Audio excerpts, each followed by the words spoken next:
Bonjour à tous. Bienvenue à la maison du Seigneur. Amen. J'espère que vous allez bien déjà ce matin, que votre semaine que ça s'est bien passé.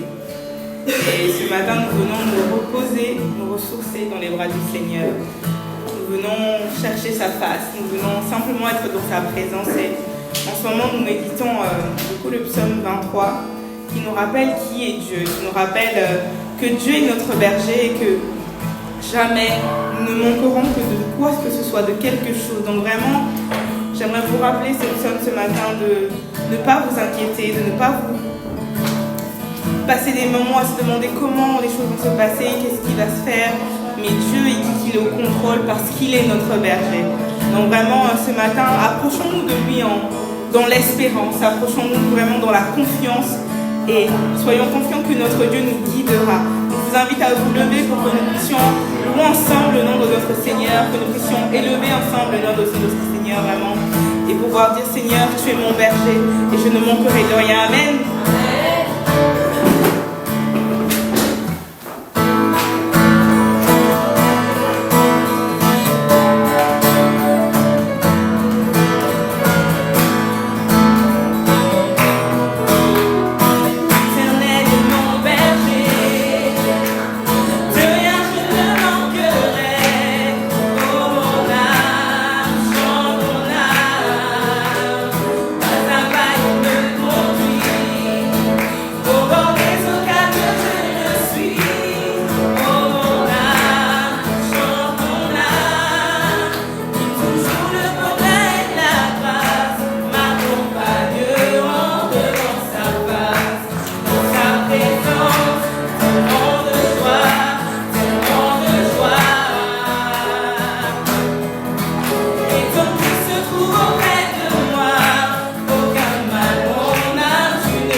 Dans sa présence.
le Seigneur, vraiment continuer à louer le Seigneur dans le cœur, parce qu'il est bon, il est merveilleux, il est celui-là qui nous a cherchés, comme nous étions perdus jusqu'à nous retrouver, qui nous a ramenés dans sa maison, dans sa présence. Et ce matin, c'est par sa grâce que nous sommes là, parce que nous avons tout reçu par la grâce de Dieu.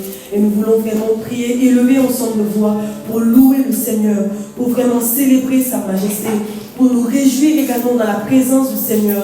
Invitons la présence de Dieu au milieu de nous ce matin. Disons-lui, Seigneur, viens et prends la première place. Viens et conduis toutes choses, afin que nous puissions, Seigneur, t'adorer, te rendre un culte qui t'est agréable. Prions ensemble pour recommander le culte de ce matin entre les mains du Seigneur. Père éternel, mon Dieu, mon roi, Seigneur, merci pour ta bonté. Merci pour ton amour, Seigneur. Merci pour la grâce que tu me donnes ce matin. D'être dans ta maison, Seigneur, de pouvoir me tenir dans ta présence avec les frères et sœurs pour te louer, pour te glorifier et pour célébrer ta majesté. Père éternel, mon Dieu, moi, c'est avec un cœur reconnaissant que je me tiens devant ta face ce matin.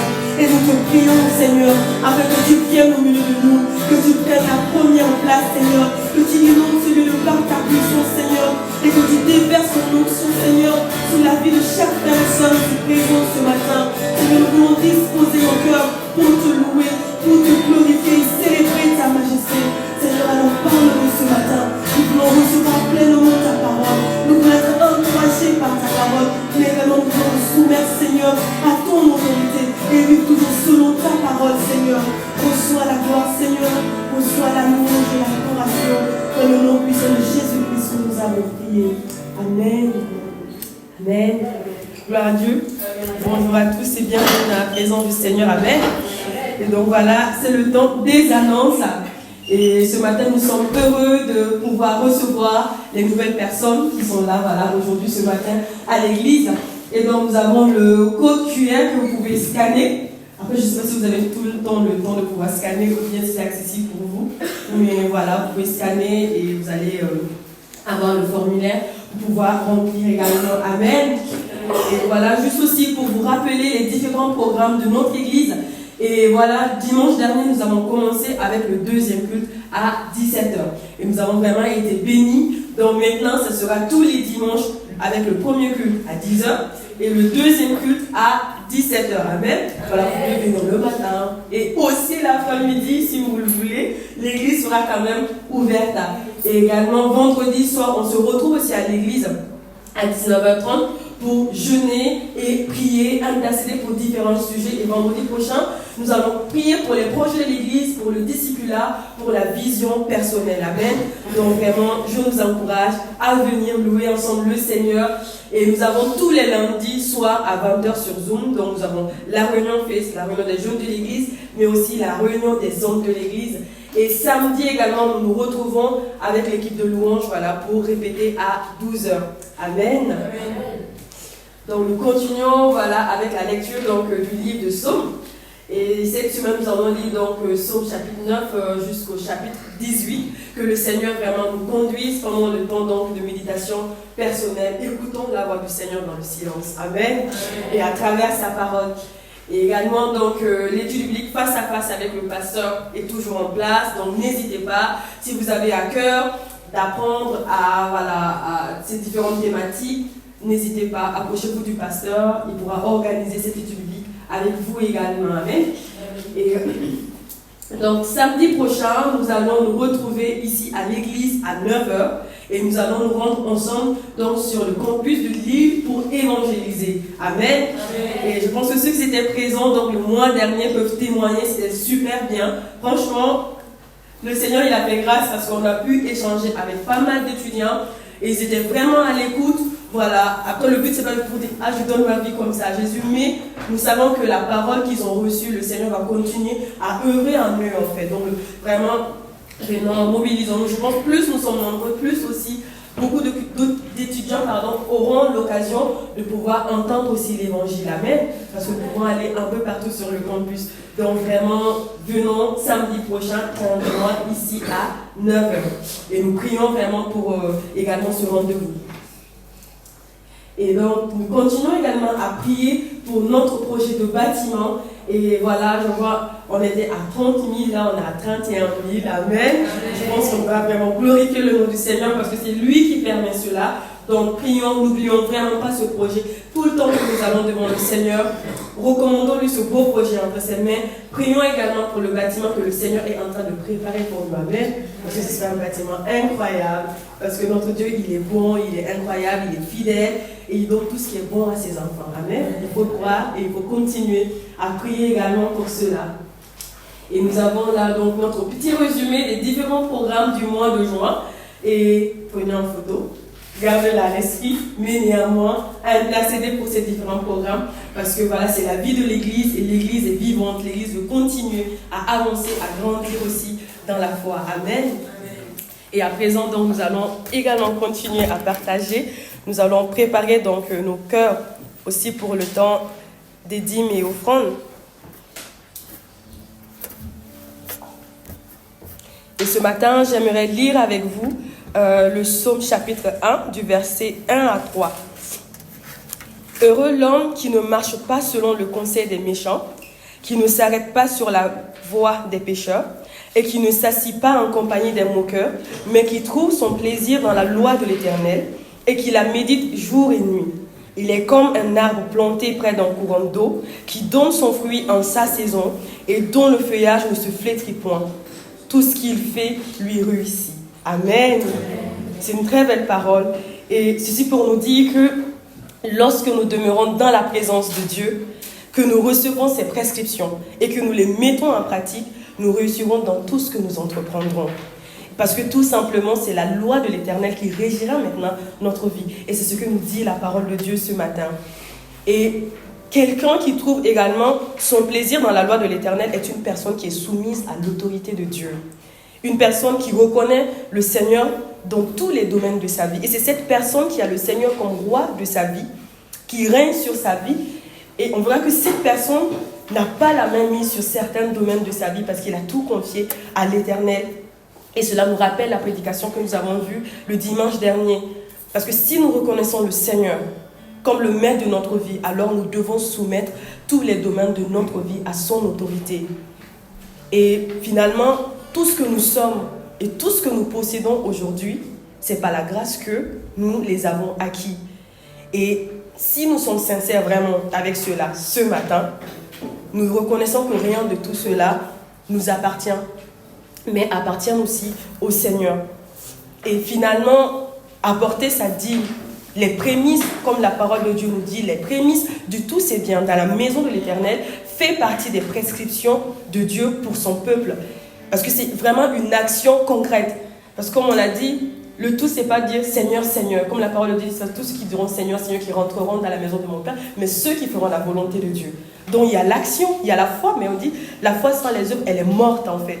Donc vraiment, apporter sa dîme dans la maison de l'Éternel, c'est une action concrète qui démontre que le Seigneur est le maître de nos biens. Tout comme les autres domaines de notre vie. On ne peut pas lui confier d'autres domaines de notre vie et après garder d'autres en fait. Ce n'est pas possible. Et c'est pour nous amener également à comprendre ceci, que ce sont par nos dîmes que nous pouvons honorer le Seigneur, que nous honorons même le Seigneur et que nous assurons la vie de l'Église. Et on voit que voilà, bientôt, c'est même pas bientôt, nous sommes déjà au mois de juin, juillet, août, ce sont les vacances, c'est sûr. Mais n'oublions pas que la vie de l'Église continue. Nous continuons à honorer Dieu également à travers nos dîmes et offrandes, que nous soyons présents, que nous ne soyons pas présents, vraiment, c'est important. Parce que lors de la Go-conférence, en fait, il y avait différents ateliers. Et moi, j'avais participé à l'atelier de la santé financière de l'Église. Et le pasteur Wolfie, qui avait donné un enseignement, disait que la bonne santé financière de l'Église, c'est à travers les dîmes réguliers des membres de l'Église, en fait. Donc, si nous ne sommes pas réguliers dans ce que nous faisons, là, c'est compliqué aussi pour la vie de l'Église. Parce que c'est nous, les membres, qui prenons en charge les dépenses de l'Église. C'est grâce à cela que l'Église aussi peut rester. C'est grâce à nos dîmes et offrandes que nous pouvons aller en mission. C'est grâce à nos dîmes et offrandes que nous pouvons payer le loyer où nous sommes aujourd'hui et faire de belles choses encore, des sorties. Souvent les gens disent « Ah, on ne fait pas beaucoup de sorties. » Mais oui, on veut, mais voilà. Mais vraiment que le Seigneur, il nous donne ce cœur-là. Que nous n'oublions pas que apporter sa dîme, c'est d'abord obéir à la parole de Dieu. Et c'est vraiment nous réjouir également. Comme on a dit, c'est celui qui prend plaisir dans la loi de l'Éternel. Prenons plaisir dans la loi de l'Éternel et obéissons et demeurons réguliers. Parce que notre Dieu, il n'est pas irrégulier avec nous. Il est régulier avec nous, il est fidèle, il est bon. et nous sommes à l'image de notre Père. Alors, agissons comme notre Père. Amen. Et ce matin, nous voulons vraiment prier ensemble le Seigneur pour dire, Père, même si je ne t'ai pas régulier aujourd'hui, je te prie afin que tu me donnes la grâce, la capacité de pouvoir être régulier dans mes dîmes, de pouvoir t'honorer à travers mes dîmes, de pouvoir également contribuer à prendre soin de mon Église, permettre à ce que mon Église puisse tenir, mon Église puisse vivre, peu importe les périodes. Donc vraiment, prions ensemble dans nos cœurs, louons le Seigneur et venons offrir avec joie, avec réjouissance nos dîmes à notre Seigneur. Je vais prier pour ce moment. Seigneur, merci pour ta bonté, merci pour ton amour. Seigneur, nous te rendons la gloire, la louange et l'adoration. Nous te remercions également pour ta parole. Merci de nous avoir édifiés à travers ce psaume. Et nous voulons continuer à prendre plaisir dans tes lois, vraiment à mettre en pratique ta parole. Et je te prie afin que tu bénisses la vie de tous mes frères et sœurs. Toi qui pourvois à leurs besoins quotidiens, je prie que tu pourvoies davantage à leurs besoins jusqu'au-delà même de leur attente, Seigneur, mon Dieu, mon roi. Reçois la gloire et nous te prions afin que tu reçoives ces dîmes et ces offrandes, Seigneur, pour la seule gloire de ton nom. Merci, Seigneur, pour ta bonté. Merci pour ton amour. Dans le nom puissant de Jésus-Christ que nous avons prié. Amen. Amen.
prière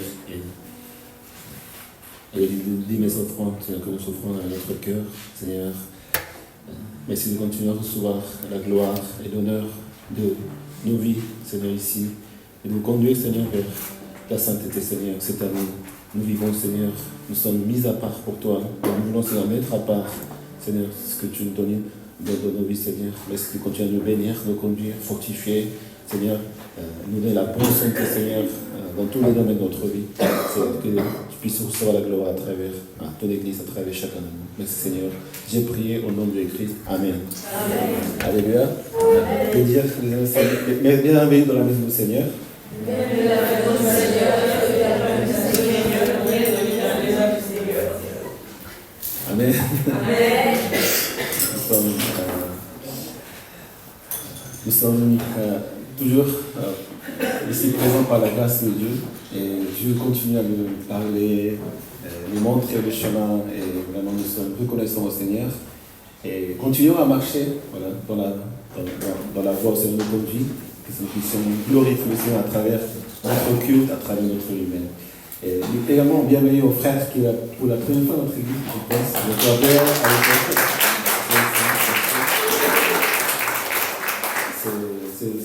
c'est une bénédiction pour nous de louer ensemble le Seigneur avec un frère que nous connaissons pour la première fois, mais comme nous sommes dans la maison du Seigneur, nous sommes une famille en Christ. Bienvenue dans la maison du Seigneur, que le Seigneur nous bénisse, et le Seigneur bénisse nous ensemble. Et nous voulons continuer à méditer la parole de Dieu. C'est vrai qu'il y a un peu moins de monde au culte de matin, parce qu'il y a un deuxième culte à l'église à l'après-midi. Et il fait très beau, donc la semaine dernière aussi nous étions ici pour louer le Seigneur. Et c'était le même culte, c'était les mêmes annonces, mêmes louanges, même paroles de Dieu, mais c'était différent. Quelque chose de différent. Parfois on pense que ça peut être un peu plus fatigant, parce qu'on fait plus de choses, mais notre vie, notre force n'est pas simplement la force physique. C'est quelque chose dans le Seigneur, l'Esprit de Dieu, vraiment Saint-Esprit qui vient visiter notre cœur, nos pensées, qui renouvelle nos forces, notre cœur. Et pour cela que nous pouvons vivre dans la vie, parce que même dans le monde, même en tant que croyants, en tant qu'individus, il y a beaucoup de choses que nous devons supporter, persévérer et continuer à combattre et marcher pour vivre dans la justice Seigneur. Et comment nous arrivons à tout faire cela? Nous pouvons tous faire ces choses par la puissance de l'Esprit qui nous donne sa force, qui nous équipe, qui vient à notre rencontre. Et quand nous sommes dans sa présence, il se passe quelque chose. Je crois vraiment cela. Oui, je crois vraiment que le Seigneur guérit. Amen. Amen. Le Seigneur guérit à travers sa puissance. Le Seigneur rétablit notre vie, rétablit notre pensée, renouvelle. Et comme cette parole, le nouveau vin doit être mis dans les vieilles outres. Mais dans les nouvelles outres, pour que les deux ne se perdent pas. En fait, nous vivons un moment, nous vivons une période de vraiment le nouveau vin du Seigneur. Donc, c'est un peu dans ce sens que je voulais partager ce matin le message du Seigneur, et que nous puissions préparer notre vie en tant que de nouvelles outres, et l'Église comme de nouvelles outres cette année de mise à part, pour que vraiment la grâce du Seigneur et le réveil du Seigneur. Le réveil, c'est quand le Saint-Esprit se manifeste. Il fait des choses, des miracles, des prodiges, des merveilles qu'on ne peut pas imaginer ou on ne peut pas se faire personne par les efforts ou par les choses que nous pensons. Parce que c'est une manifestation de Saint-Esprit et qui est en train de déjà se réaliser dans l'Église. Amen. Amen. Et aussi qui le Seigneur continuera à faire dans l'Église. Donc le Seigneur nous encourage vraiment à recevoir son amour, sa grâce et sa puissance dans son esprit.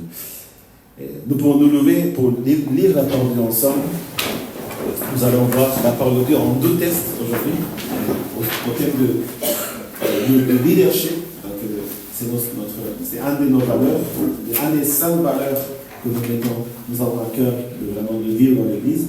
Et donc le deuxième, c'est le leadership.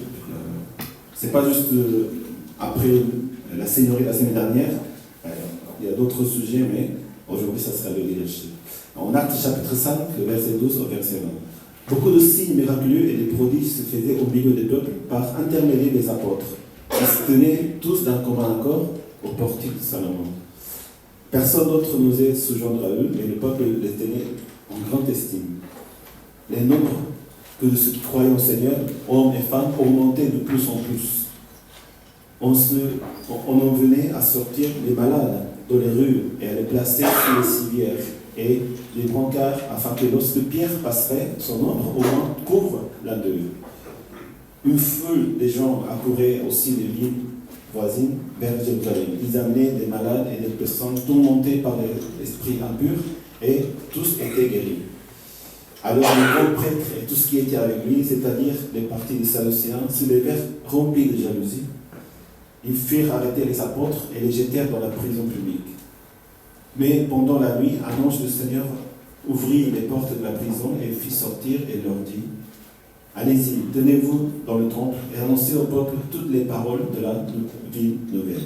Amen. Amen. En 2 Timothée 2, verset 11. Toi donc, mon fils, fortifie-toi dans la grâce qui est en Jésus-Christ. Ce que tu as entendu de moi en présence de nombreux témoins, confie à des personnes fidèles qui soient capables de l'enseigner aussi à d'autres. Souffre avec moi comme un bon soldat de Jésus-Christ.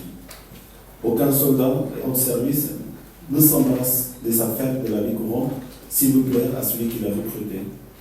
La tête n'est pas couronnée s'il n'a pas lutté en respectant les règles. Le cultivateur qui travaille dur doit être premier à récolter les fruits.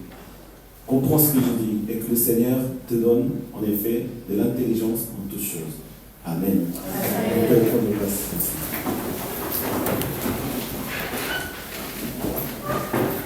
Donc le titre de la méditation, c'est les acteurs du réveil.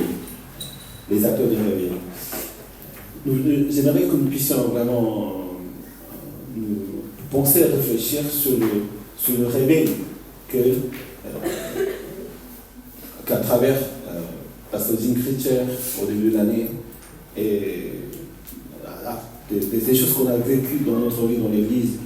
Et le Seigneur a ouvert vraiment une nouvelle saison dans laquelle le réveil de Dieu arrive dans nos vies et dans la vie de l'Église. Amen.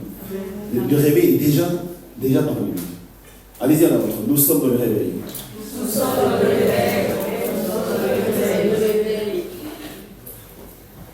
C'est vrai, toujours Seigneur donne sa grâce, toujours agit parmi nous, mais il y a quand même des moments que, à travers les serviteurs de Dieu, à travers la parole de Dieu, à travers les événements de notre vie, nous savons qu'il se passe quelque chose. Il se passe quelque chose d'anormal. Ce sont pas des choses qu'on a calculées, on a pensé, on a vécu, mais ce sont des choses qui se passent dans le Seigneur, parce que le Seigneur le permet. Et à travers la parole de Dieu, à travers le message que nous entendons, à travers ce que le Saint-Esprit vous parle. J'aimerais aussi, entre parenthèses, faire une annonce. Au mois de septembre, nous voulons faire des cours pour les membres de l'Église de comment vivre sa vie dans le Saint-Esprit. Amen. Amen. Pourquoi? Parce que le Seigneur nous a donné le Saint-Esprit pour que nous soyons en relation avec lui. Donc c'est une relation avec Dieu, c'est la troisième personne de la Trinité, et nous devons avoir une relation avec le Saint-Esprit. Il ne suffit pas simplement d'écouter le pasteur, écouter les frères et sœurs, ou faire nos efforts de faire quelque chose de ce que nous connaissions avant, ce que vous avez appris dans votre vie, dans votre parcours, ou dans l'église, ou dans les programmes. Tout ça, ça va nous aider à quoi? À avoir une relation avec le Saint-Esprit. Parce que tous nous sommes enfants de Dieu, et Dieu veut donner son esprit à chacun de nous. Amen. Non seulement à une personne, et cette personne, elle va transmettre le message de son esprit. Ça également, parce que nous sommes là pour encourager les uns les autres. Mais le but du Seigneur, c'est que tous, chacun de nous, personne qui se dise non, tous, chacun doit recevoir le Saint-Esprit, le baptême de Saint-Esprit, et vivre avec le Saint-Esprit. Entendre sa voix. De discerner vers où Saint-Esprit me conduise. Toutes les décisions que je prenne, la vie de l'Église et la vie personnelle, tout ce que je fais, je me laisse conduire par Saint-Esprit, qui est notre consolateur, qui est notre avocat, qui est notre défenseur, et aussi notre conducteur de notre vie. Recevons le Saint-Esprit, amen. Et vivons dans le Saint-Esprit. Et apprenons à écouter la voix du Saint-Esprit. Et quand nous sommes dans le Seigneur, il nous parle, et nous donne son message. Et quand des choses passent, et souvent, je ne sais pas si parmi vous, vous avez eu des temps difficiles, au niveau, dans n'importe quel domaine de votre vie. Des difficultés, ça peut être des difficultés de santé, de relations, ou financières, ou d'autres, dans la famille, ou toutes ces choses. Mais nous savons que dans le réveil du Seigneur, il y a des difficultés qui arrivent ensemble. Le réveil, ce n'est pas simplement, waouh, le Saint-Esprit arrive et on découvre la main de Dieu et il y a quelque chose qui se passe, des miracles, des prodiges. Nous avons vu dans les actes, quand les apôtres ils sont reçus le Saint-Esprit, tout a été changé à ce jour-là. Le réveil est arrivé dans leur vie. Mais avec le réveil, la persécution aussi était en place. Donc si vous avez vécu des moments difficiles dans votre vie, dans ces périodes, ou dans les périodes de cette année ou à la fin de l'année dernière, sachez que c'est un signe de réveil qui est en train d'arriver dans votre vie. Et maintenant, le réveil arrive. Donc, ces choses, ils vont passer. Peut-être vous avez déjà traversé. Et nous devons lire pourquoi ces choses vont arriver. Pourquoi Seigneur m'a permis de vivre ces choses de difficulté. C'est vrai, parfois, c'est notre responsabilité. Mais de toute manière, Seigneur n'est pas là pour nous culpabiliser ou nous dire non, pour nous punir ou simplement pour la discipline. Dans toute la discipline du Seigneur, il y a un propos et un but. C'est de nous amener vers le réveil du Seigneur. Donc nous sommes en train de vivre. Et vous êtes peut-être en train de passer par ces moments difficiles. Mais sachez que si on traverse ces moments, le réveil arrive. Le réveil déjà est là. Souvent on ne le sent pas, mais le réveil est là. Cette année elle est différente. Notre Église elle prend des nouvelles formes, nouvelles façons de servir le Seigneur. On reste toujours dans la parole de Dieu, mais nous voulons vraiment aimer le Seigneur, honorer Dieu de toute notre force. Et quand nous continuerons à faire ce que Seigneur nous demande de faire, le réveil arrive. Et le réveil est là. Le réveil s'accélère. Donc nous devons aussi nous accélérer avec le réveil du Seigneur. D'attendre, d'espérer et de demander au Seigneur. Et d'agir dans le Seigneur pour que nous puissions être dans le réveil de Dieu. Amen. Le Seigneur va donner, d'ici jusqu'à la fin du mois de septembre, dans la vie de l'Église, des grandes choses que le Seigneur va faire dans la vie de chacun. On se dit, c'est quoi, juin, juillet, août, c'est les vacances? Non. Ça, c'est les vacances que nous pensons. Mais pour nous, c'est des moments de réveil. C'est des moments où nous devons agir, courir sous la pluie, courir dans le réveil. Amen. Nous sommes dans la course aujourd'hui. Parce que le réveil arrive. Si nous restons statiques, en fait, il va rien se passer dans ma vie. Par contre, si on bouge et on agit avec le réveil du Seigneur, il y a beaucoup de choses que le Seigneur voudrait faire dans la vie de chacun. Nous donner la santé, la force, les mobilités, les ministères, des choses que nous avons essayé de garder dans notre cœur. C'est les moments où ils vont porter des fruits.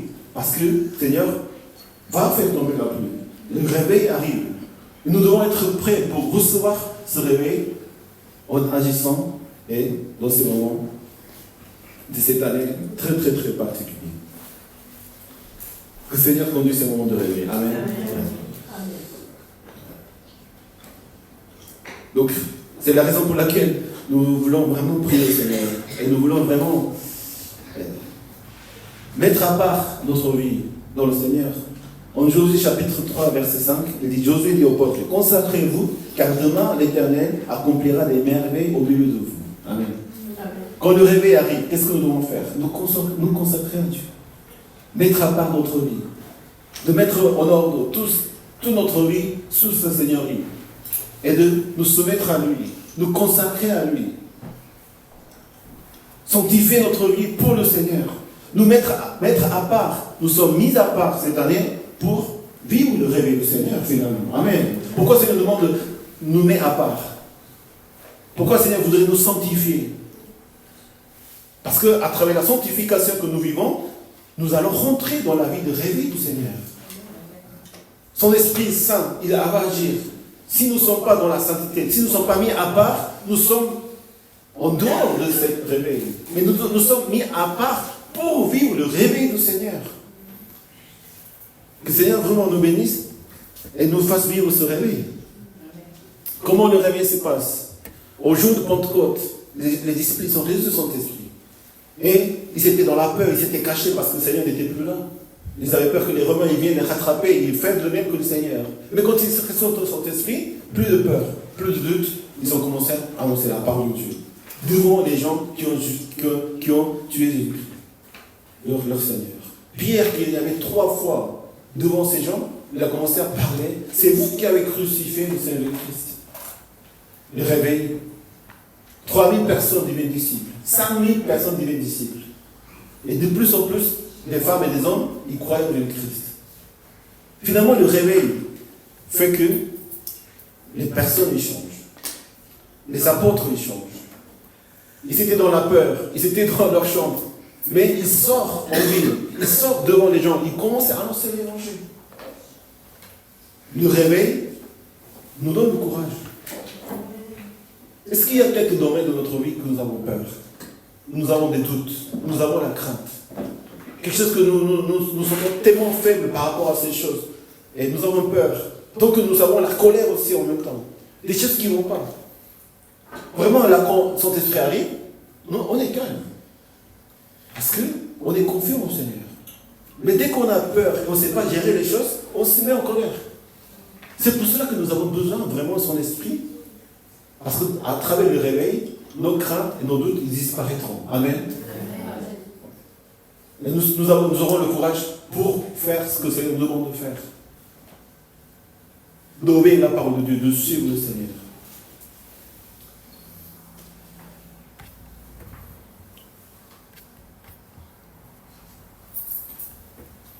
Dieu, le réveil, finalement, il va changer notre vie en tant que les leaders dans nos vies, dans l'Église et dans le monde. C'est ce qui s'est passé avec les apôtres. Ils se reçoivent son esprit. Maintenant, le réveil arrive. Et ils vont agir, ils vont parler, ils vont conduire. Ils deviennent des leaders, des conducteurs, des serviteurs du Seigneur. Le Seigneur a vraiment un plan pour chacun de nous, pour que nous soyons des leaders dans l'Église et dans la société. Amen. Nous pouvons voir dès le commencement du monde, Dieu a créé le monde et dit,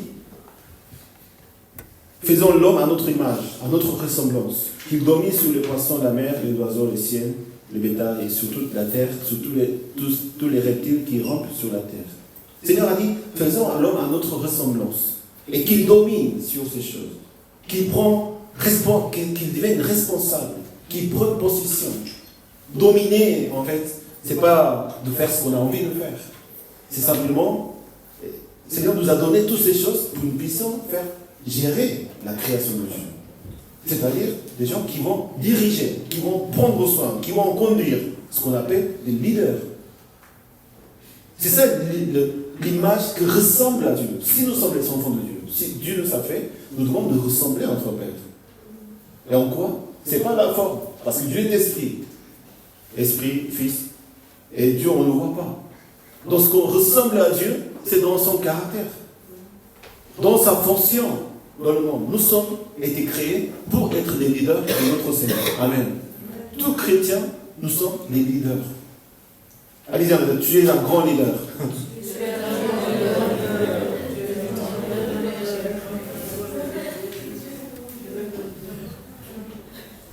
Mais d'autres personnes qui rencontrent le Christ, qui est la foi, qui reçoivent son esprit, ils vont commencer à agir, ils vont commencer à faire. Ils vont commencer à dire, je veux suivre le Seigneur. Je veux vraiment servir le Seigneur. Et il y a quelque chose qui se passe. C'est nous avons le courage de faire. En Somme chapitre 8, David, il dit, qu'est-ce que l'homme pour que tu prennes soin de lui? Tu as fait un peu inférieur à Dieu et tu l'as couronné de gloire et honneur. Tu lui as donné la domination, ce que tes mains ils ont fait. Le Seigneur a créé l'homme un peu inférieur à Dieu, plus grand que les anges. C'est-à-dire, nous sommes des personnes que Dieu a créées à son image. Juste un peu inférieur à lui, parce que nous sommes appelés pour être des conducteurs, des leaders dans le monde où le Seigneur nous a placés. Amen. Il faut prendre conscience. Ce n'est pas une option. Ce n'est pas quelque chose que je peux choisir. En tant qu'enfant de Dieu, nous avons la mission d'être les leaders des jeunes. Soyons les leaders. Amen. Seigneur a cœur pour les leaders.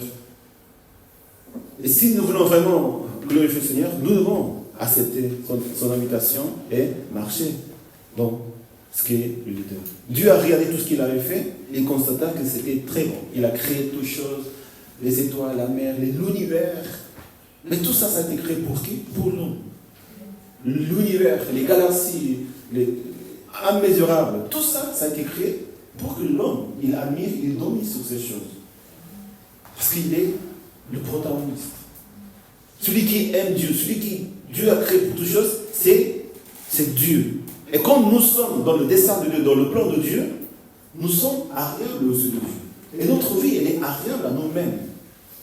Et nous pouvons vraiment dominer sur tout. Nous pouvons être au-dessus de toutes ces choses. Et non pas dépendre.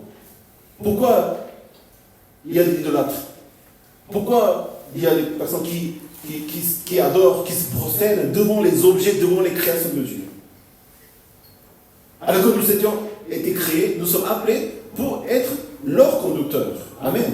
Amen. Être les leaders de tout ce que Dieu a créé. Mais les mauvais esprits, les pensées, et de ne pas savoir vraiment qui nous sommes vraiment, pourquoi nous avons été créés sur la mort, pourquoi nous vivons, pourquoi nous existons aujourd'hui, c'est pour être leader. Et on ne sommes pas en conscience, nous nous soumettons à autre chose. Et c'est ce que nous appelons des idolâtries. Nous devons être des leaders comme le Seigneur a dessiné dans notre vie. Amen.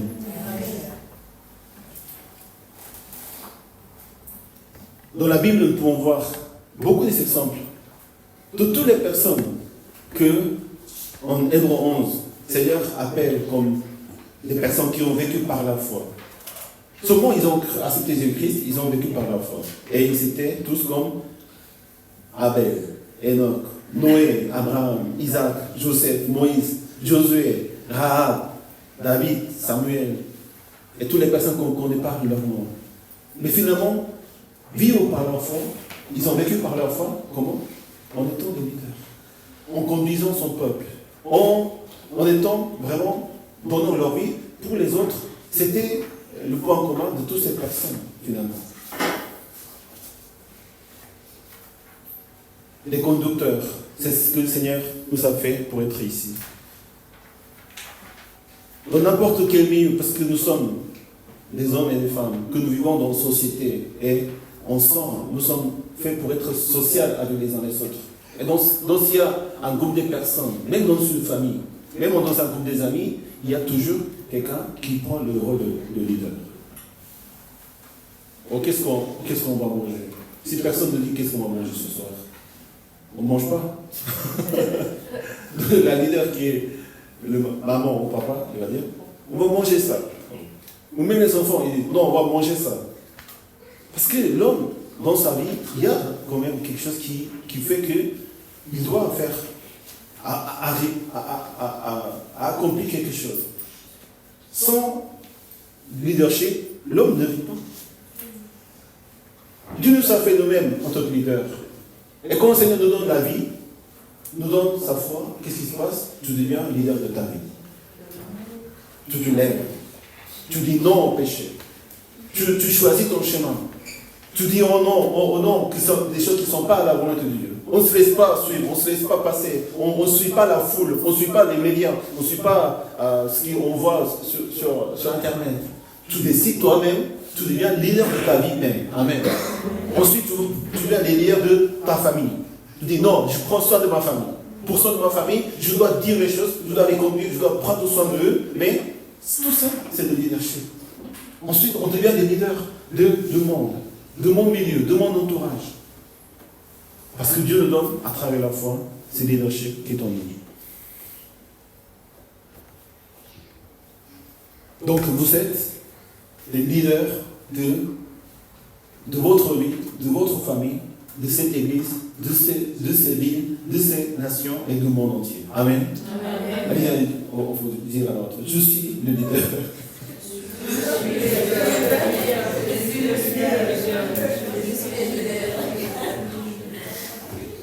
Peut-être que vous êtes VIP. Vous êtes vraiment important. Very important person, c'est ça? Vraiment important. On est vraiment important. Ma vie n'est pas simplement quelque chose, oui, je peux me laisser. Non, ma vie, elle est importante pour Dieu. C'est vrai que Dieu n'a pas besoin de nous. On n'est pas dans cette position de dire, oh, je suis très important, Seigneur. Bon, non, si tu ne me donnes pas ça, je ne fais pas ça. Non, Seigneur. Ouais, mais ça c'est devant Dieu. Dieu nous voit que Dieu a créé, il était très bon de voir l'homme qui est à charge de ce que le Seigneur a confié. Mais si nous ne sommes pas soumis à lui, le Seigneur n'a pas besoin de nous. Nous devons savoir que nous sommes vraiment importants pour lui. Mais c'est pour nous, c'est important d'être dans le Seigneur. C'est un privilège de vivre dans sa Seigneurie et d'être appelé en tant que conducteur, de leader et de vraiment agir pour Dieu, vivre avec Dieu, comprendre son cœur et vivre sa vie en tant que leader, c'est un privilège. Mais Dieu n'a pas besoin de nous. C'est une bénédiction pour nous. Amen. Amen. De pouvoir être une vie vraiment sereine et sainte et mise à part pour Dieu. Nous devons considérer vraiment une vie précieuse pour le Seigneur et notre vie est précieuse pour le Seigneur parce que le Seigneur nous aime. Donc nous voyons dans les actes, nous avons vu les actes, c'est les actes des apôtres, c'est les actions des apôtres. C'est-à-dire, ce sont les acteurs qui ont vécu leur vie dans le réveil du Seigneur. Dès le moment de Pentecôte, jusqu'à la fin, où Paul il va voyager, des missions, il va aller à Rome annoncer l'évangile, c'est qu'un livre de réveil. Et nous vivons aujourd'hui l'acte, la suite des actes. Amen. La suite des actes. Mais encore une fois, c'est toujours nous disons, nous vivons dans le Saint-Esprit, nous, Seigneur, nous bénit, c'est une bénédiction de vivre. Mais cette année, cette période de l'année, elle est différente. Parce que ça a été déjà proclamé, ça a été déjà dit. À travers les passages, à travers tout ce que nous vivons, à travers les difficultés. Donc, encore une fois, nous devons être dans le réveil et agir en tant que leader. Parce que Dieu a agi dans le réveil à travers les leaders. S'il n'y a pas de personnes, il n'y a pas de réveil. S'il n'y a pas de leaders, il n'y a pas de réveil. Amen. S'il n'y a pas de personnes qui sont appelées pour être des leaders, il n'y a pas de réveil. La multiplication de 100 000.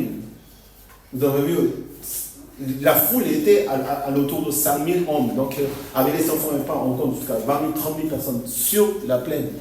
Ils sont loin de la ville. Les disciples se demandent comment on va faire pour manger parce que c'est tard, ils ont faim, ils sont fatigués, déjà ils constatent. Donc, s'ils ont faim, ils peuvent devenir agressifs, donc ils peuvent faire du mal à leur vie, au Seigneur. Donc, ils s'inquiètent. Le Seigneur demande, qu'est-ce que vous avez? Donc, ils s'inquiètent. Et le Seigneur leur dit, donnez-vous-même à donner à manger à eux.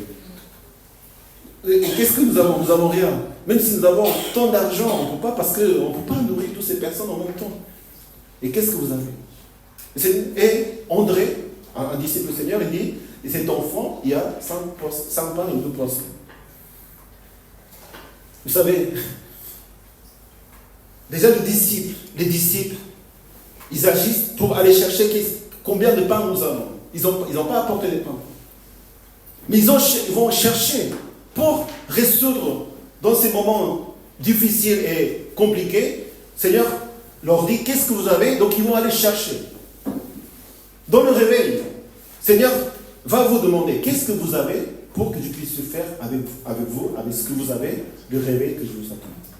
Si on ne fait rien, si on ne cherche pas, non Seigneur, nous n'avons rien. Non Seigneur, comment nous allons vivre? Comment ma vie? Seigneur, actuellement, c'est en difficulté, je n'ai pas la bonne santé, je n'ai pas les moyens, comment je vais faire?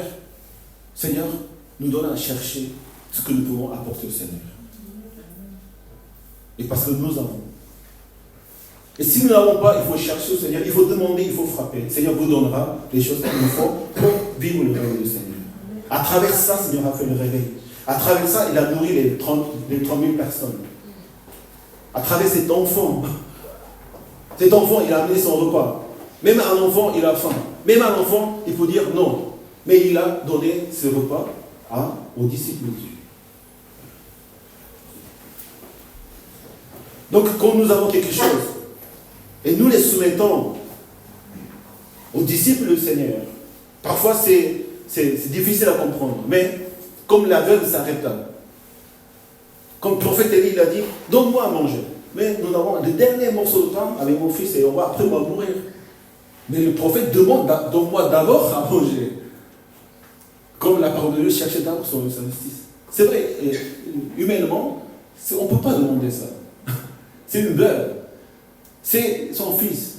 Les derniers morceaux de l'huile et de farine, après ils vont manger, après ils vont mourir parce qu'il y a la famille, il n'y a plus à manger. Mais, puisque Dieu a un plan de réveil dans notre vie que nous ne pouvons pas comprendre et nous ne pouvons pas penser, Seigneur demande de donner d'abord au Seigneur. Mais quand on donne cela, quand on obéit aux disciples du Seigneur, aux autres personnes et au leader que Dieu a mis dans ma vie, on obéit à sa parole, on obéit, non pas parce qu'il a raison, mais parce que Dieu agit à travers ces choses, à travers les leaders, en obéissant à leurs leaders, en donnant ce que nous avons et en donnant ce que le Seigneur nous demande à travers eux, le Seigneur va faire des miracles dans notre vie. Ça, c'est le principe. Ça, c'est le principe spirituel de réveil. De donner, d'obéir au leader que le Seigneur a mis dans notre vie. Donc, toute l'histoire de la Bible se passe de la même manière. Donc, cette leadership, et cet enfant, il était un leader aussi. Pourquoi? Parce qu'il a obéi au leader. Quelqu'un qui n'obéit pas au leader, il ne peut pas être leader. Et si on n'est pas leader, on ne peut pas vivre le réveil que le Seigneur nous promet. On ne parle pas des réussites, on ne parle pas des succès. Le réveil, c'est complètement autre chose. Les choses surnaturelles, puissantes que Saint-Esprit va faire dans notre vie, dans ces périodes de l'année. Amen. Nous croyons à cela. Beaucoup de prodiges, de signes, ils se faisaient à travers intermédiaires des apôtres. Toujours, Dieu a agi, il a fait des prodiges, il a fait des miracles, il a fait des réveils à travers intermédiaires des apôtres. Qui sont les apôtres? Ils sont les leaders. Si vous devenez des leaders, si vous êtes là pour obéir et pour être des leaders, le Seigneur va faire des prodiges à travers votre vie. Amen. C'est vrai, vous avez un leader. Dans l'église, il y a des leaders. Donc, on suit le leader. Mais vous êtes, le réveil est versé sur votre vie. Ensuite, si vous êtes des leaders, si vous êtes des leaders, le Seigneur va faire des prodiges à travers de votre vie. Il ne faut pas attendre simplement que mon leader fasse des prodiges pour moi. Maintenant, cette année, cette période, c'est de vous de devenir des leaders pour faire des prodiges à travers votre vie pour les autres. Soyons les acteurs des miracles. Amen. Les acteurs de réveil. C'est vous les acteurs de réveil. Non plus les spectateurs. Déjà, on apprend aussi. Mais cette période-là, on ne nous demande pas d'obéir à vos leaders. On vous demande de soyez des leaders dans votre vie. Amen. Dans votre famille, dans l'église. Agissez et venez à mettre les actes dans le Seigneur. Parce que c'est à travers vous que le Seigneur vous fait des réveils.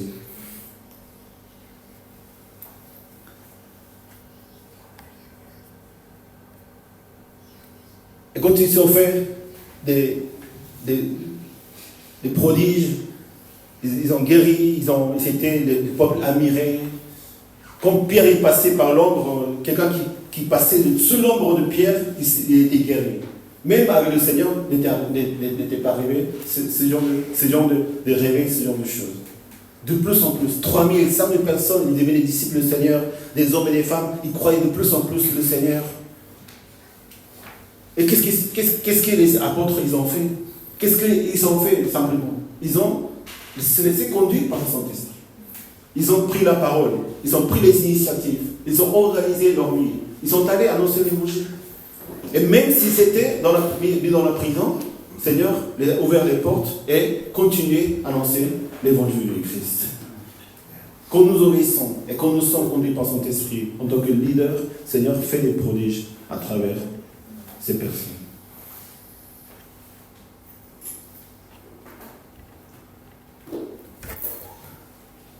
soyons les acteurs de réveil. Amen. Seigneur ne veut pas que nous soyons des spectateurs, mais des acteurs. Aujourd'hui, le 2 Timothée chapitre 2, c'est vraiment le verset de leadership. On peut afficher le verset Timothée 2, Timothée 2, voilà. Déjà, l'apôtre Paul dit, toi, donc mon fils, fortifie-toi dans la grâce qui est en Jésus-Christ. Ce que tu as entendu de moi, on présente de nombreux témoins, confie-le à des personnes fidèles qui soient capables d'enseigner aussi à d'autres. Ça, c'est vraiment ce que le Seigneur a à cœur pour nous. Non seulement Paul, tu sois un grand leader. Non. Tu sois les disciples du Seigneur. Le Seigneur n'a pas de favoris, ou ne veut pas qu'une seule personne soit leader, mais tous que nous soyons des leaders. Amen. Tous. Et le but de leader, de pasteur en tant que pasteur et en tant que leader, nous devons te faire comme le Seigneur a fait, appeler ses 12 disciples pour qu'ils soient comme leur maître, pour qu'ils vivent une relation avec le Père comme leur maître. Déjà, l'apôtre Paul il dit, mon enfant, fortifie-toi. Une relation de père et fils, de père spirituel, enfant spirituel. C'est-à-dire, le leadership, c'est de la relation. Si nous voulons vivre vraiment le réveil en tant que des leaders, des acteurs dans le réveil, nous devons être en famille. Amen. Vous et moi. Puisque le Seigneur m'a appelé servir cette maison. Donc, nous devons être dans la relation de famille. C'est quoi le père de la famille? Celui qui prend soin. Celui qui est là pour servir. Dans la notion encore plus biblique, un leader, c'est quelqu'un qui va servir. Je suis là pour vous servir. Utilisez-moi. Simplement, je suis un outil. Faites-moi connaître vos besoins. Vraiment. Appelez-moi, envoyez un message. Et face à face, c'est un programme qui est fait pour que je puisse vous apporter quelque chose, pour que nous puissions au moins se retrouver 1 heure par semaine. Même si je n'ai pas beaucoup de choses à vous apprendre, parce que vous connaissez déjà pas mal de choses, mais de faire connaissance, de prier l'un à l'autre, de raconter nos vies, de lire la parole de Dieu, parce que nous lisons beaucoup de versets bibliques, donc nous lisons la parole de Dieu. Et s'il y a des questions, et si je peux répondre à ces questions, si je connais, si je sais, on répond aux questions ensemble. Et on entend la voix du Seigneur. Mais c'est ça d'être la famille. C'est pas quelque chose d'autoritaire. C'est pas quelqu'un, le père, c'est pas quelqu'un qui va être au-dessus des autres pour... Non. Vraiment, l'apôtre Paul, il pensait à Timothée parce qu'il aimait vraiment sa vie. Nous vivons la relation à l'Église. Amen. Pour que le réveil arrive, il faut que nos relations soient comme une famille. Vraiment comme l'apôtre Paul. Passons de temps ensemble. Amen. Je ne sais pas combien de temps il faut passer pour qu'on soit comme une famille. Il faut passer beaucoup de temps ensemble. C'est passer beaucoup de temps large, mais se retrouver souvent à l'église, se retrouver en dehors de l'église aussi, mais trouver une relation pour que nous puissions être en famille. Et c'est ça vraiment le commencement de leadership. Je connais des personnes ici, 3, 5, 7, 15, 20. Mais quand on connaît une personne pendant 20 ans, 30 ans, qu'on a marché dans la même voie, qu'on a marché dans le même combat, c'est différent. Le réveil est là, dans les relations des frères et sœurs. Amen. Amen. Ce que tu as entendu de moi, en présence de nombreux témoins. Timothée était le leader. Pourquoi? Parce qu'il a entendu l'apôtre Paul. Quelqu'un qui peut être leader, c'est quelqu'un qui écoute son leader. C'est quelqu'un qui suit son leader. Un grand disciple devient un grand leader. Timothée était fils, même disciple, tout ce qu'on voulait appeler, mais il était vraiment obéissant à la parole de l'apôtre Paul comme son père. C'est-à-dire que son cœur, il était vraiment disciple, vraiment bon disciple, et c'est quelqu'un qui devient un leader, qui va vivre le réveil du Seigneur parce qu'il a entendu de ce que l'apôtre Paul lui a enseigné. Amen. Soyons des bons disciples qui écoutent le leader et pour devenir un grand leader. Celui qui n'écoute pas le leader, pourquoi? Parce qu'il n'a pas besoin d'écouter. Parce que je connais plus.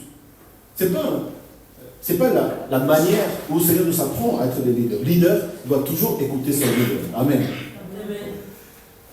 Écouter, c'est pas difficile. Oh, c'est difficile. Je ne sais pas. Mais écouter, c'est pas difficile. Mais si le cœur est, nous avons encore l'orgueil, nous pensons quelque chose. Ce n'est pas en question de qui connaît mieux que l'autre, mais c'est l'ordre et le principe de devenir des leaders qui vivent dans le réveil. C'est quelqu'un qui écoute son leader. Si vous n'avez pas de leader à qui vous écoutez, il faut chercher un leader. Parce que sinon, vous ne pourrez pas vivre le réveil du Seigneur. Et si dans l'église, il n'y a pas un leader, ce n'est pas vraiment une église Seigneur. C'est toute la difficulté dans l'église aujourd'hui. Il n'y a pas de leader. Il y a beaucoup d'églises, il n'y a pas de pasteur. À cause des difficultés financières. Il n'y a pas de leader. Qui fait le culte? Je peux prêcher. Je peux prêcher dimanche prochain. Dimanche d'après, il n'y a personne. On ne fait pas le culte. Où est le réveil? Comment le réveil peut arriver dans un endroit pareil? Le leader doit être là pour dire les choses. Mais ce n'est pas parce que le leader parle qu'on a nos relations. Il faut aussi le disciple qui écoute. Non pas parce qu'il a raison, mais parce que je veux être aussi un leader dans le Seigneur. Amen. Amen. Et c'est la manière que nous vivons le réveil du Seigneur. En écoutant les leaders et en étant de bons disciples. Tu as entendu de moi, on présente de nombreux témoins. C'est-à-dire, la relation des disciples et des leaders, ce n'est pas de 1 à 1 seulement. Le face-à-face, c'est juste le partage, mais c'est le début vraiment de la relation. Mais après, nous devons tous être ensemble en tant que communauté des disciples du Seigneur. Amen. Ce n'est pas ce qu'on appelle le mentorat. Moi, je suis contre le mentorat. Parce que le Seigneur n'a pas discipliné, n'a pas mis un leader 1 à 1 seulement. Toujours, il est marché avec les 12, ou même parfois avec les 3, même avec les autres, avec les 70. Le mentorat, c'est quelque chose qu'on fait de personne à personne. J'ai jamais entendu ça dans la Bible, mais quelqu'un m'a demandé, est-ce que tu peux être mon menteur? Je n'ai pas bien compris le mot au début. Le mentor, c'est quoi le mentorat? C'est un coaching. Est-ce que tu peux être mon menteur? C'est pas quelqu'un d'ici, donc il dit, je sais pas. Moi, j'ai pas appris des choses comme ça. Tu dois venir à l'église, au culte, au réunion de Face, tu dois voir avec les frères et sœurs, parce que le but, c'est pas d'être 1 à 1, mais d'être tous ensemble. Amen. Amen. Il y avait Timothée, mais il y avait d'autres disciples de Paul qui s'étaient ensemble. On apprend à devenir des leaders quand on est ensemble. Quand on est il n'y a pas de personne à qui servir. Si on est seul face à face à une personne, ce n'est pas le bon leadership. On veut toujours avoir cette attention, n'est-ce pas? De voir si oui, le leader est pour moi, le leader est pour moi. Mais ça, c'est pas, je pense, que l'apôtre Paul il a essayé de faire avec Timothée, parce qu'il dit, en présence de beaucoup de témoins, de nombreux témoins, ils étaient ensemble, mais Timothée a eu, en fait, la grâce d'encore servir les autres, et les autres aussi.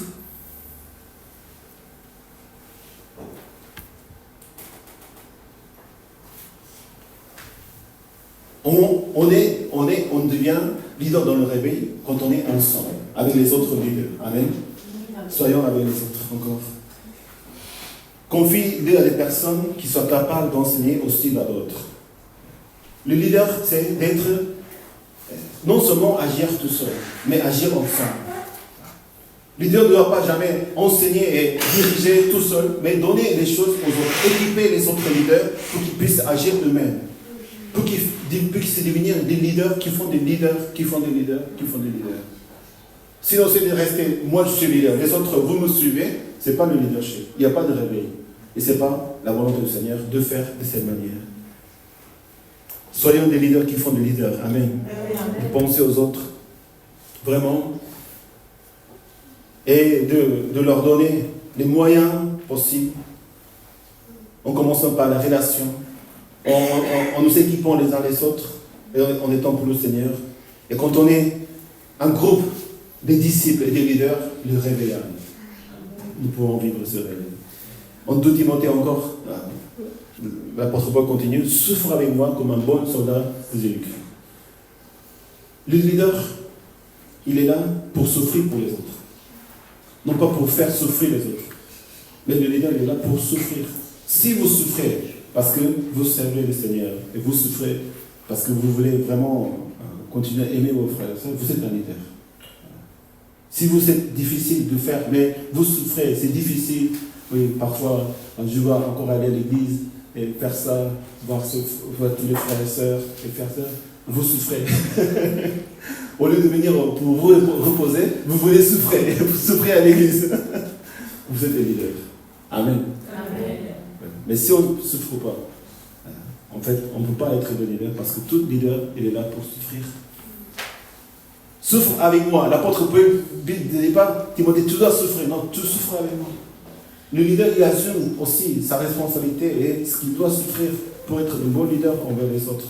Aucun soldat en service ne s'embarrasse pas des affaires de la vie courante, s'il plaît à celui qui a recruté. Encore, en plus de servir et de conduire, tu ne dois pas t'embarrasser avec des affaires de ta vie courante. C'est-à-dire d'être inquiet pour ta vie, de te soucier pour ta vie. Ne vous inquiétez pas de quoi vous allez manger, et boire parce que, voilà, Seigneur vous donnera. On recherche d'abord son justice. Mais cela ne veut pas dire qu'on ne doit pas nous occuper de la vie courante. Mais nous ne devons pas nous soucier pour cela. Nous ne devons pas chercher au-delà de nos besoins. Mais on doit s'occuper finalement de notre vie aussi. Si vous voulez être vraiment des leaders, votre vie doit être stable. Votre vie doit être dans l'ordre. Votre vie doit être... Vous devez être en bonne santé. Amen. Quelqu'un qui n'a pas la santé ne peut pas servir les autres. Donc on demande au Seigneur, donne-moi la santé, donne-moi les moyens. Si on n'a pas les moyens, on ne peut pas servir. Si on n'a pas le temps, on ne peut pas servir. C'est donne-moi le temps, donne-moi la disponibilité. Mais si on demande au Seigneur de vraiment de ne pas m'embarrasser avec la vie courante, avec la vie que j'avais dans le monde, on ne peut pas servir. Donc on demande au Seigneur. Amen. Et si vous avez les cœurs vraiment d'être des leaders pour vivre dans le réveil, le Seigneur vous le donnera. Le problème, c'est qu'on n'a pas ce cœur de demander au Seigneur cela. Parce qu'on ne cherche pas à être des leaders. Je me contente de ma vie. Je me contente de là où je suis. Là, ce que le Seigneur m'a donné.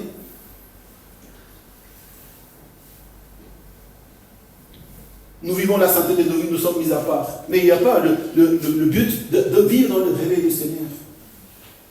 Mais si nous ne vivons pas dans le réveil du Seigneur, comment ça se passe aussi? On ne sait pas comment ça va se passer. Où va se trouver ma vie?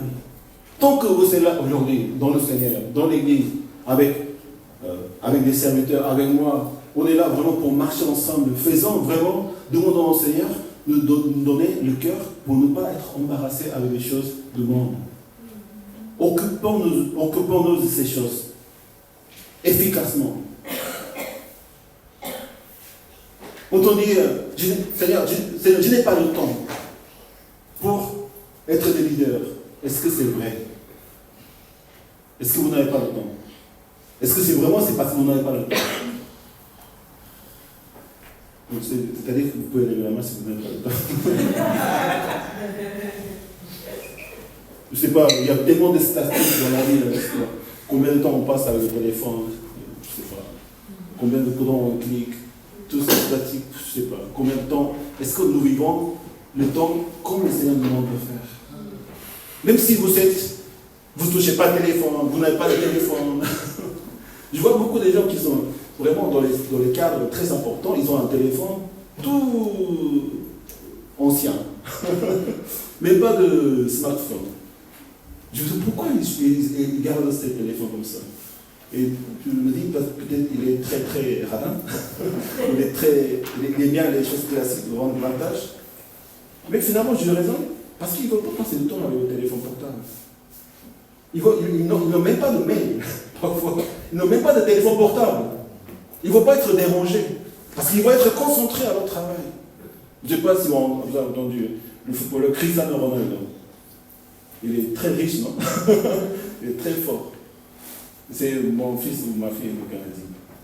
Il a interdit à son fils d'avoir un téléphone portable. Pourquoi? Parce qu'il veut qu'il devienne un grand footballeur. Si tu prends ton téléphone, tu ne vas pas devenir un grand footballeur. Parce que tu vas passer du temps dedans.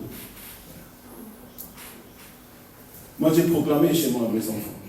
On va changer le téléphone. Les briques, les téléphones briques. C'est vrai. Pourquoi on appelle ça brique? Oui. Sans écran.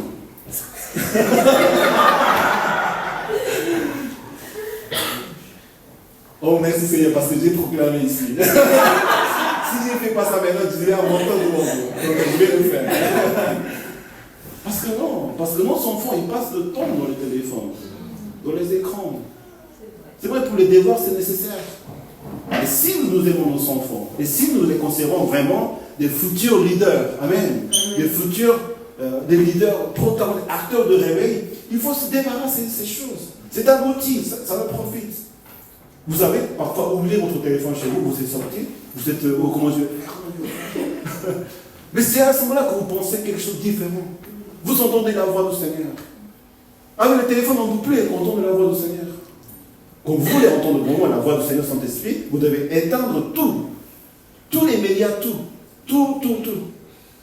Et vous fermez les yeux, sans rien, dans votre chambre, et vous dites, Seigneur, parle-moi. Si nous voulons que nos enfants deviennent des leaders, il faut vraiment gérer son temps. Il ne faut pas dire, non, je n'ai pas le temps, j'ai trop d'occupations, ces choses-là. Non, nous devons mettre ça en pratique. Vous allez voir, mes enfants, ils vont devenir des acteurs de réveil. Simplement, rien que ça. Mais combien de choses nous pouvons encore penser de dire, non, je ne vais pas m'embarrasser avec les choses de la vie courante, toutes ces choses de perte de temps. Non. Et on peut arriver dans la prière. Et vraiment, on doit démontrer aussi en tant que des leaders, pour que d'autres leaders ils deviennent vraiment des grands leaders du Seigneur. L'athlète n'a pas couronné s'il n'a pas lutté, respectant les règles. Le leader, c'est quelqu'un qui obéit la parole de Dieu et qui lutte le bon combat. Comme l'apôtre Paul, j'ai combattu le bon combat, j'ai gardé ma foi. Le combat de notre vie, c'est de garder la foi, et seulement quand tu viens un leader, tu peux garder ta foi. Si tu n'es pas leader de ta vie, si tu n'es pas leader dans le Seigneur, tu n'as pas besoin de garder ta foi. Et tu ne vas pas garder ta foi. On ne peut pas garder la foi sans être vraiment un leader de sa vie et des autres. Donc, il faut obéir, respecter les règles du Seigneur. Et dernière, un leader, c'est quelqu'un qui travaille dur. Parfois, on se dit, il y a trop de travail, Seigneur.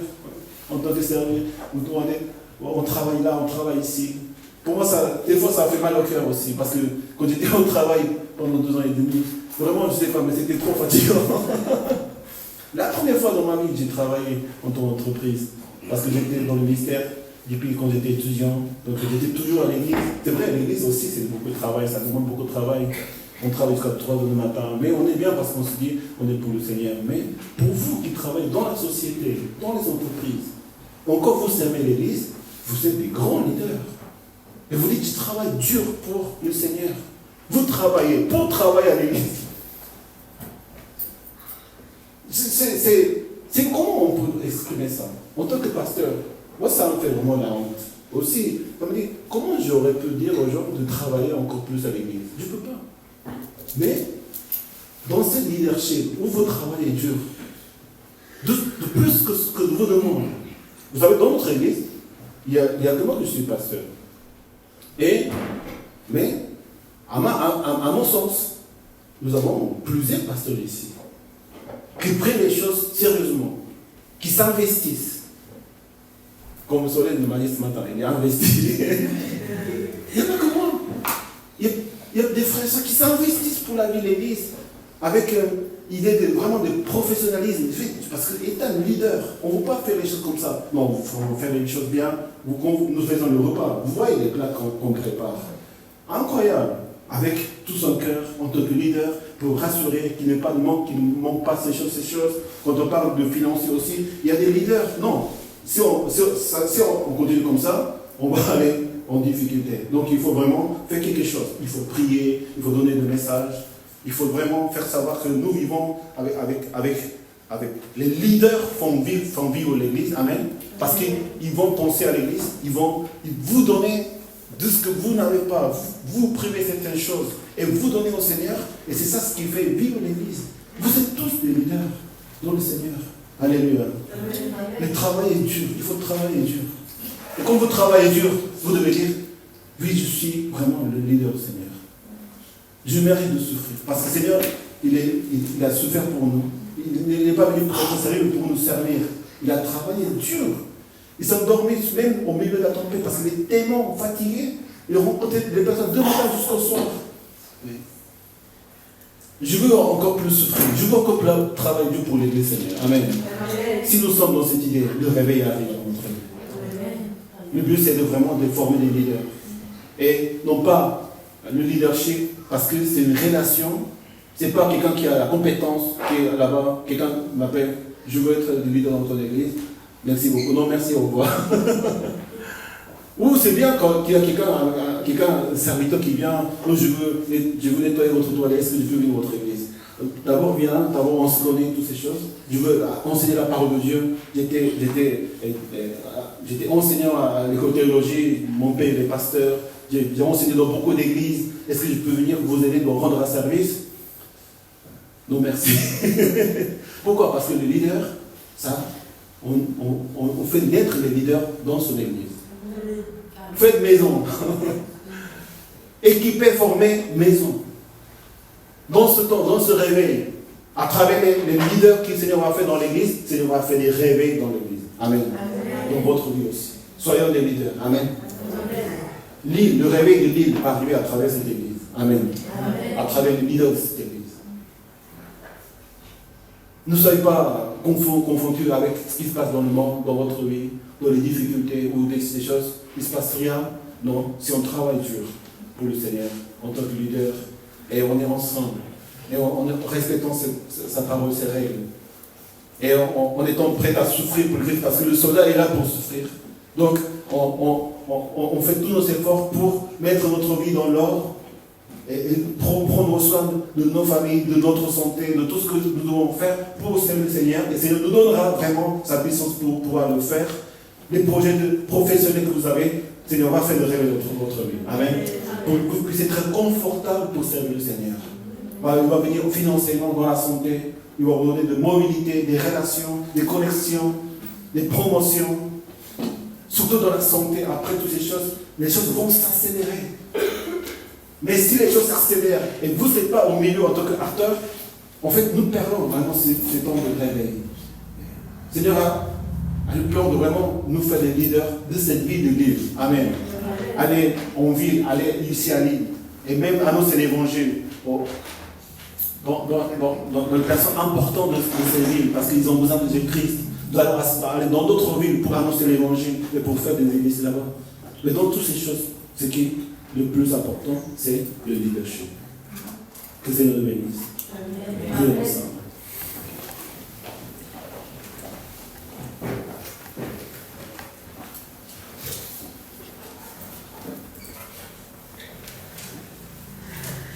Le leader, le cultivateur qui travaille dur, c'est le premier à récolter les fruits.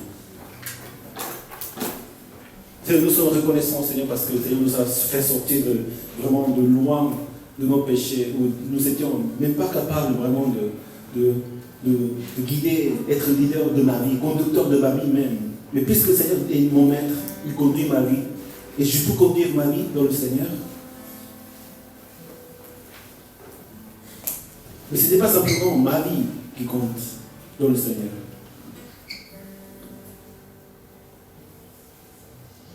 On travaille dur pour le Seigneur et on s'investit dans le Seigneur. Seigneur nous fait voir les premiers fruits, nous en première.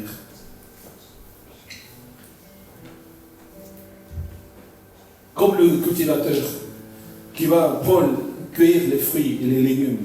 Nous, on les achète au supermarché. Mais Seigneur, déjà, un peu, quelques heures plus tard, ou quelques jours plus tard, même d'avoir cueilli, d'avoir fait sortir de son champ. Et celui qui prend le fruit au moment où il a sorti, il a cueilli, le fruit, il est frais, il est bon. Il est beaucoup plus meilleur que ce qu'on peut trouver, en fait, dans les marchés. La bénédiction et le réveil et la puissance que vous allez vivre, parce que vous êtes des acteurs, c'est une autre dimension. Vous pouvez recevoir les bénédictions à travers l'Église, à travers les frères, à travers vos leaders, non simplement en obéissant, en suivant. Et déjà vous le faites, parce que vous êtes là vraiment pour le Seigneur et vous contribuez à la vie de l'Église. Combien nous sommes encouragés, nous sommes bénis à travers vos présences. Mais dans le réveil, il ne se passe pas de la même manière.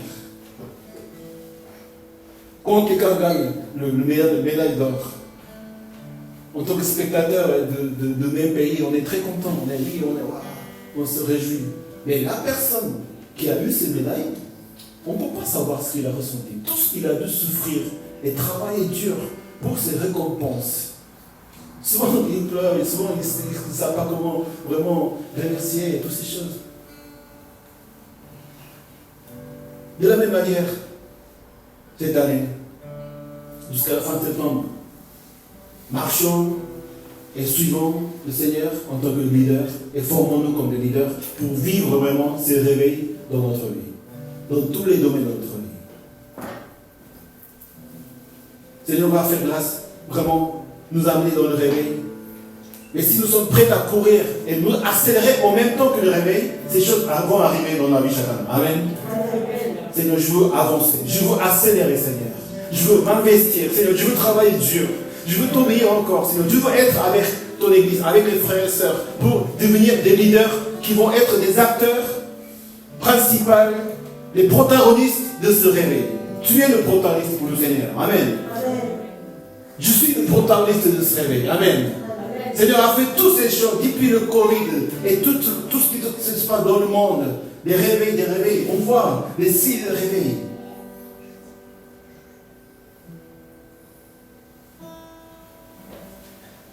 Des difficultés qui sont sorties de nulle part. Signe de réveil. Parce que tu es le protagoniste. Tu es l'acteur principal de ce réveil. Dieu a bougé l'univers entier pour toi. Parce qu'il veut te baigner dans le réveil. Il n'y a qu'à travers ta vie, vraiment, des âmes, ils reviennent dans le Seigneur, comme dans les moments des actes des apôtres. Nous ne travaillons pas pour vivre dans le monde. Nous sommes là pour être des leaders dans le Seigneur, dans l'Église. Amen. À travers l'Église, cette vie change, votre vie change, votre famille change, toutes les relations changent. Nous devons apprendre à vraiment à nous former en tant que leader et de vivre en tant que leader à partir de la maison du Seigneur. Que le Seigneur nous bénisse, Seigneur. Fais-nous des leaders pour vivre, Seigneur, et des acteurs de ce réveil. Là, le réveil est là. Le réveil s'accélère. Courons et investissons-nous et marchons dans le réveil. Prions ensemble. Alléluia.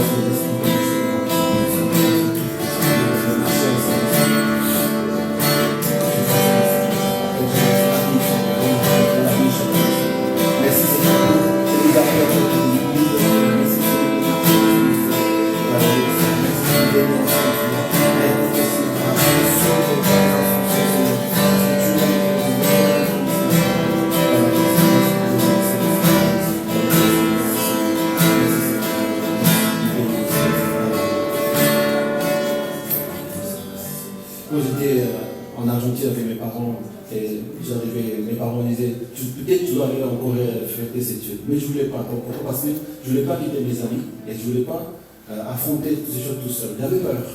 J'avais peur d'aller faire un passeport. Non, je ne peux pas parce que je ne sais pas faire un passeport.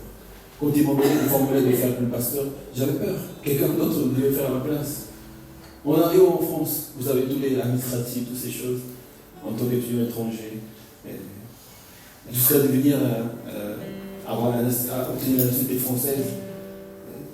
J'ai fait tout par moi-même. Je n'ai pas peur. Je ne savais rien faire sans ma grande sœur, mes parents. Aujourd'hui, c'est eux qui me soutiennent aussi, ils m'aident énormément beaucoup, mais j'ai quand même l'espoir que Dieu veut que je sois vraiment l'acteur de son réveil. Déjà, il faut que vous soyez acteur de voir dans votre vie, de rêver dans votre vie. Et si, Seigneur, nous continuons à marcher en tant que leader et d'obéir à lui et de marcher avec lui, Seigneur va faire des réveils à travers notre vie pour les autres personnes, pour les autres nations. Sortons de notre passé, sortons de là où nous sommes. Et allons vers le Christ. Soyons ensemble dans l'Église. Amen. Amen. Vivons ensemble. Restons ensemble. Et formons-nous ensemble en tant que leaders pour que dans le réveil, nous soyons des acteurs du Seigneur. Que le Seigneur nous bénisse. Que le Seigneur nous conduise dans ce réveil. Nous allons nous lever pour chanter notre Seigneur, Esprit de Dieu, et pour glorifier et honorer notre Seigneur.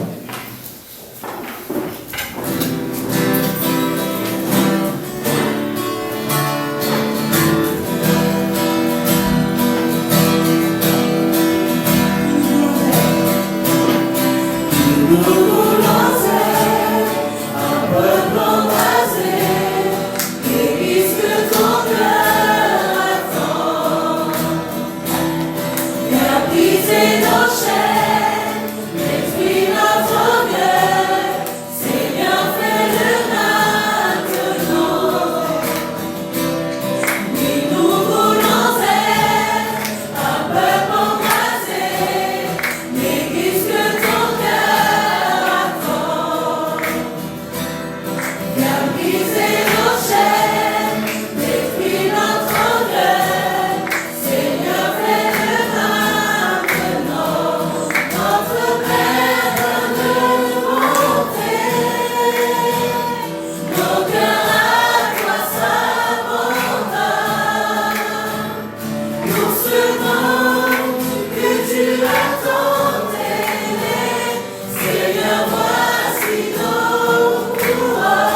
souffle les quatre vents,